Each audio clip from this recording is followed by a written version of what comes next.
रोज उठा, आज कोणती भाजी बनवायची हा विचार करा, काय जेवण बनवायचं, म्हणजे कधी कधी ना या सगळ्या गोष्टींची जाम कटकट वाटते.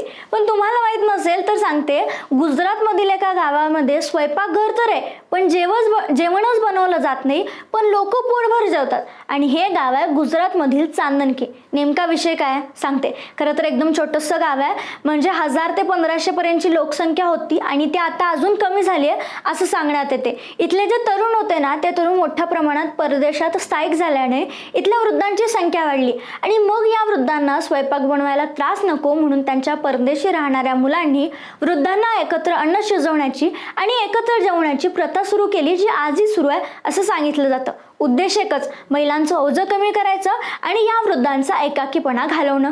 गावकऱ्यांचं जेवण येथील स्वयंपाकी भाड्यानं बनवतात. सकाळ संध्याकाळ सगळे एकत्र येतात आणि जेवण एका मोठ्या हॉलमध्ये करतात. गाव प्रमुख पूनमभाई पटेल यांनी या कम्युनिटी किचन स्थापनेत महत्त्वाची भूमिका बजावली असं सांगण्यात येतं. या कन्सेप्ट बद्दल तुमचं मत काय, कमेंटमध्ये नक्की सांगा.